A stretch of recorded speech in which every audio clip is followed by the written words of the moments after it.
in that mirror. Now tell me who's the fairest? Is it you? Is it you? Is it me? Is it me? Say it's us, and I'll agree, baby. Jump in the Cadillac, girl, is there somebody?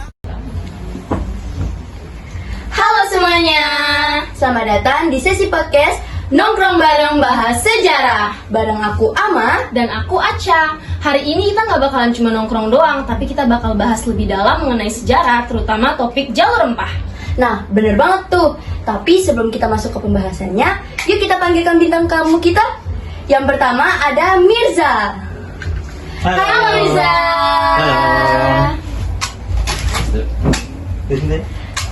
Dan yang kedua ada Kelly.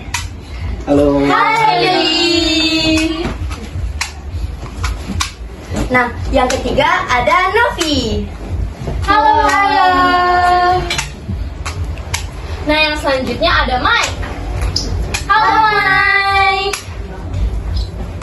Selanjutnya ada Selin. Halo Selin. Dan yang terakhir adalah Julio. Halo. Halo Julio. Nah, gimana nih kabar kalian hari ini? Baik. Wah, kayaknya pada antusias banget ya. Jelas banget dong. Nah, kalian di sini udah tahu kan kita akan bahas apa? Nah, jadi menurut kalian kenapa sih rempah-rempah itu bisa ngebuat bangsa asing sampai rela jauh-jauh datang kemari? Ada yang mau menyampaikan pendapatnya nggak? Menurut aku, cengkeh sama pala kan harganya mahal banget nih di Eropa. Makanya mereka datang langsung ke sini buat dapetin rempahnya. Udah banget. Dulu rempah itu dipakai buat pengawet makanan, parfum, obat. Dulu itu harganya setara emas loh. Terus juga karena hal itu jalur perdagangan juga makin ramai. Nah, karena jalur perdagangan yang ramai itu tentunya ada dampaknya dong bagi bangsa Indonesia. Kira-kira apa sih dampak positif dari bidang sosial dan ekonominya? Ada yang bisa jawab nggak? Iya, benar. Menurut aku, karena jalur rempah itu ramai banget loh. Jadi banyak pendatangnya. Terus masyarakat kita tuh banyak berjumpa dengan negara dari Arab, Tiongkok, India, dan juga negara Eropa lainnya.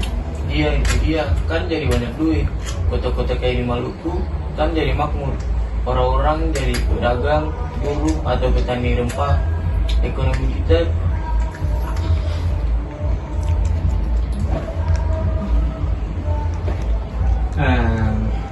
tapi kayaknya ada sisi buruknya juga sih, ya kan rempah kita dicari nih. Tentu bangsa Eropa datang buat monopoli. Nah, jadi kasihan juga ke petani kita, mereka kasih mereka dengan harga yang murah.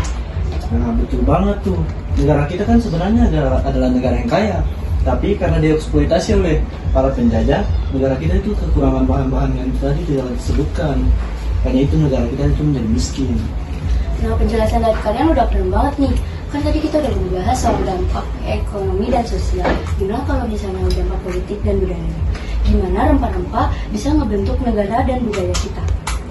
Yang penting kan jadi muncul kerajaan-kerajaan kuat kayak Kesultanan Tidore dan juga Ternate. Mereka jadi punya kekuasaan besar karena menguasai perdagangan rempah. Terus karena perebutan itu bangsa Eropa juga mereka saling bersaing untuk menguasai wilayah-wilayah yang menghasilkan rempah. Itu juga menjadi cikal bakal mulainya penjajahan. Kalau dari budaya gampang banget. Makanan kita bumbu dasarnya tuh contoh ada lada, cengki, pala yang merupakan warisan jalur rempah. bahasa juga sih. Banyak serapan kata-kata dari bahasa Arab atau Portugis yang kita pakai sehari-hari. Itu bukti bahwa kita sudah berinteraksi dari dulu. Nah, bener banget tuh penjelasan dari kalian. Jadi, jalur rempah ini gak cuma ngebahas soal rempah aja, tapi ngebahas soal tentang kita sebagai bangsa yang beragam, kaya, juga punya nilai sejarah perjuangan dan pembentukan politik. Iya, makanya sebenarnya belajar jalur rempah itu tuh penting banget, karena jalur rempah itu sendiri yang membentuk negara kita. Nah, bener banget tuh. Nah, jadi teman-teman, segitu dulu ya sesi podcast kita yang ngebahas soal jalur rempah. Sampai jumpa di podcast kita selanjutnya. Dadah! Baik ya. Iya. Dadah, bye dulu. Pulang. Terima kasih semuanya.